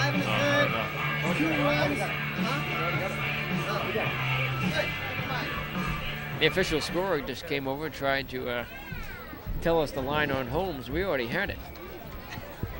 That was Brian Cole, the official scorer for the Newport Gulls. Become famous lately for his web blog about the Gulls on the Gulls website, www.newportgulls.com. So, dangerous situation here for Travis Webb and the Gulls. However, if anyone can get out of it, it may very well be Webb. 1 out, runners at first and second, 4-2 the score in a close ball game. Webb will be the second pitcher of the night for Newport, replacing Steve Holmes, responsible for the runners at first and second. Here's the pitch to Haran. The lefty throws outside, ball 1. And Webb out of Washington State. He's a sophomore. Hometown of Spokane, Washington, 6'3", 205 pounds. Is 1-0 pitch. Missing low and inside, ball 2. So Webb will have to deal to Haran and then possibly DeVito. The Gulls are one of the league leaders in double plays turned. I believe they're in second right now. As time is called. Newport has turned 34 double plays in the season. Heron was the one hits batsman by Holmes. That was back in the 4th, and he struck out back in the 2nd. Webb with the 2-0 delivery. Swing and a line drive. Base hit in the left field. Coming on the left fielder, he'll throw in to the third baseman Hagstrom over by the mound, and the bases will be loaded up for DeVito. Well, Twister's making some things happen here. It's a good presence of mind. Burnham fired that ball right back in there. I almost thought Wilson might be heading home, but not enough time there. Right as soon as he fired that ball back in there, no way he was going to be coming home. Well, they're stringing some hits together here in the 6th, and there'll be a Twister on every base. I know a tornado, DeVito, may come through now and tie this game up, or worse for the Gulls. And then if Wilson and Gronkowski come across the score, they'll be added to the run total for Holmes. They're still on his responsibility. Nick DeVito yet to hit a home run this season. There's no runs batted in. However, DeVito has only made 5 starts for the Twisters. Hasn't had many opportunities. He certainly has one here. 1 out. The bases are loaded. Twisters have grounded into 30 double plays in the season. They trail by 2, 4-2 the score. Travis Webb with the pitch to DeVito. Outside, ball 1. Yeah, DeVito joined us only about a week ago and been in selected games during that time. Wilson at third. Gronkowski, who walked at second. Haran at first. Travis Webb with the 1-0 pitch. Swing and a miss. Strike 1. The count's even at 1-1. 1 man out. Here in the 6th. The Twisters are certainly threatening here. This game slowed down a little bit now. They're moving along pretty quickly through the first 4 innings. From the set, Webb. His 1-1 delivery. Swinging a foul to the screen. 1-2. Of course, our audio technician, Justin Gabriel, to do a double take and almost fall back in his seat. Moments like that when those line drives come back and make you wonder what it was like back in the days. They didn't have the fencing and screening around the areas where the fans are in the stands. Certainly. You had to bring your gloves with you to the game then. 1 man down, 1-2 now the count to DeVito. Again, he's 0-2 tonight with a pair of strikeouts. Bases are loaded. Webb looks in, gets a sign from Wendell. Now likes what he sees. Comes to the set. And to the plate. Swing and a miss, strike 3. After giving up the single to Ron, DeVito fans for the 3rd time tonight. Travis Webb now he has to worry about the bases loaded with 2 outs. So that fly ball won't get a run home anymore. The Gulls continue to lead it 4-2. We'll have to deal to Seth Orge. Seth is 1-for-2 tonight. Hit a solo home run to lead off the 5th inning. That was initially ruled a double. A long argument by Greg Hunt. It was later changed to a home run. 2 outs, bases loaded. Webb with the delivery to Orge. Strike called on the outside corner, 0-1. The crowd moving into the game now. 0-1 the count. Outfield back, infield in. The exception of the middle infielders, Affronti and Miller, who are right on the edge of the grass. From the set, Travis Webb. The 0-1 pitch. And Affronti came back into second, no chance to get Gronkowski. Wasn't very far off the bag. 0-1 the count. The runners take a lead. Twisters have a major opportunity here, but with 2 outs, bases loaded. The 0-1. Swing and a miss, strike 2, 0-2. Well, they're 1 pitch away from having a major squander here in the 6th. They do trail it by 2. You don't get many chances to come back against this Gulls team. And that's one of the troubles the Twisters have been having all season offensively. Even if we hit offensively well, sometimes it's not at the right time, and we've had more opportunities than what it looks like. The 0-2 pitch. Outside, ball 1-2. A crowd chanting, strike him out. Very energetic crowd, but not a huge crowd here tonight for this makeup game. A game that's originally scheduled to be played 2 Fridays ago. It is Friday night, July 29, 2005. Bases are loaded. 2 outs. The pitch. Swing and a miss. Strike 3. Back-to-back strikeouts for Travis Webb. And the Twisters leave them loaded. They don't score. After 5.5, the Newport Gulls 4, the Torrington Twisters 2, as we continue on the Newport Gulls Television Network.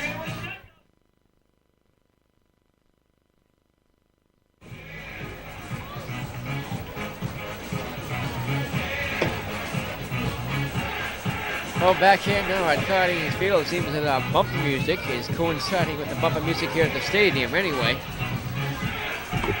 This is, as we go to the 6th inning, this is Tigers TV Crew Power Inning. Tigers TV Crew is the organization which operates the Newport Gulls Television Network. Tigers TV is operated out of Tiverton High School in Tiverton, Rhode Island by an all-volunteer crew of students and members of the community. Should the Gulls hit a home run here in the 6th, the Gulls batter hitting that home run will receive a free broadcast tape of this evening's game. New pitcher out there on the mound. It's Kantakevich for the Torrington Twisters. He replaces Fian. Here with the line on Kantakevich is Jeremy Pollutro. All right, Nick, is Kantakevich, a right-hander from William and Mary College. He's a freshman from 6 feet 1 inch tall, 200 pounds.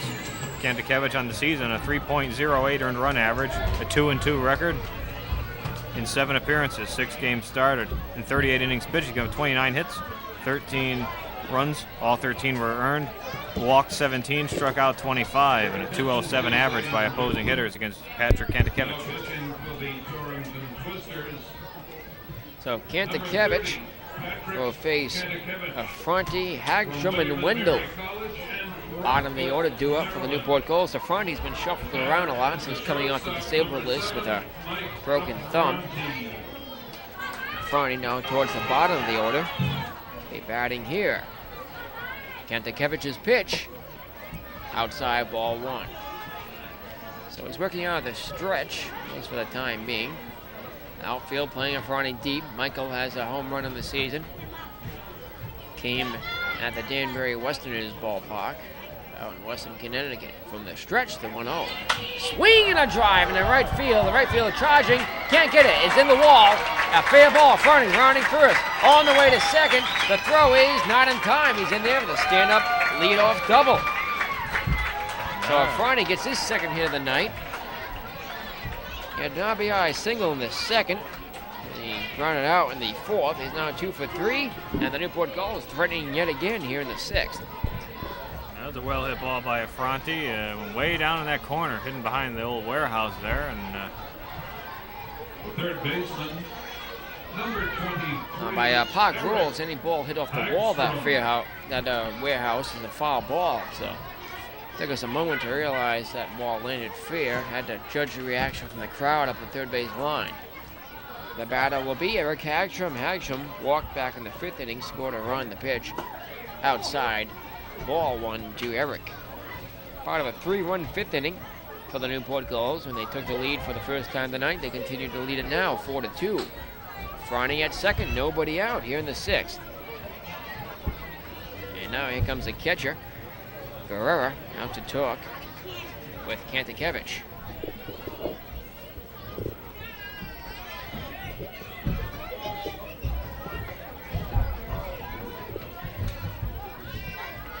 There, conference is brief. Action still at the plate, 1-0 the count. From the set, Kantikevich's pitch.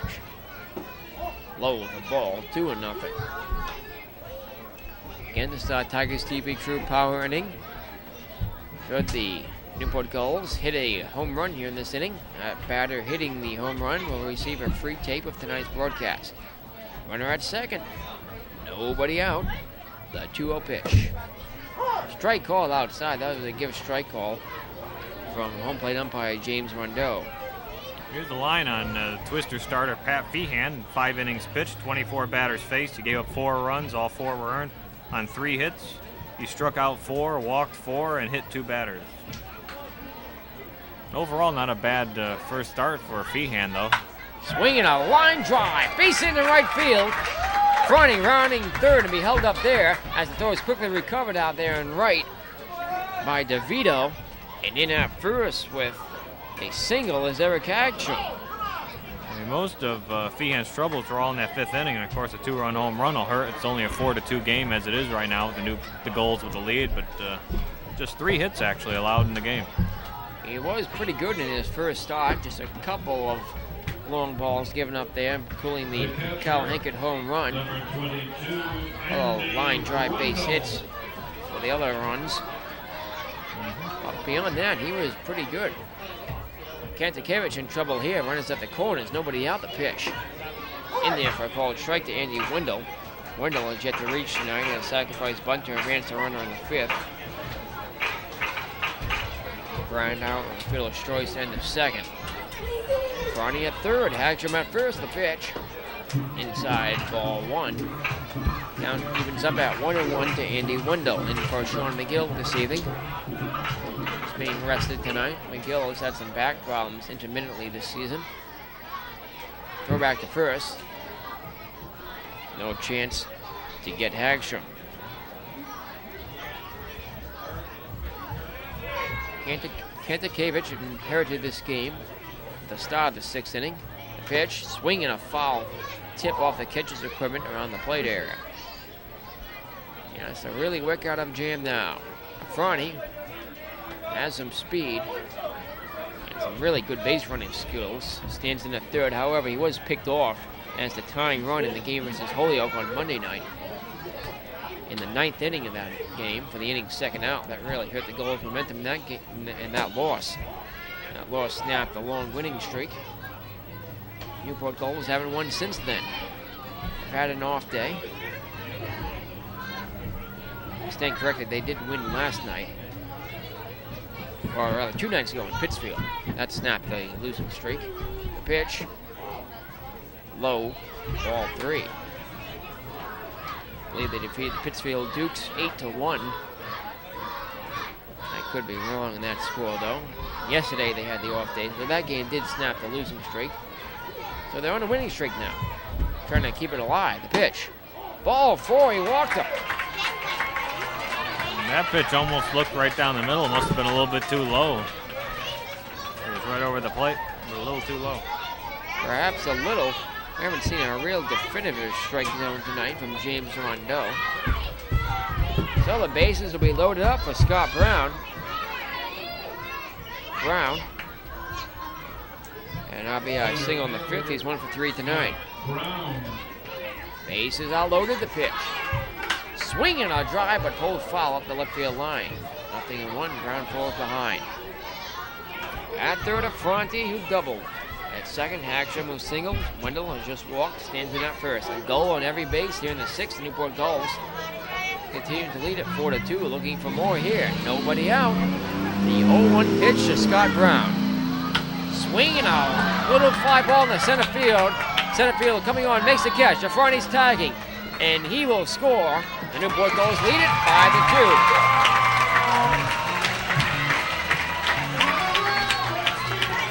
Well, RBI sac fly for Brown. As Jafrani comes across, a little bit more insurance for the Gulls. Now 5-2 the score. Brown gets his 2nd run batted in the game, his 17th of the season.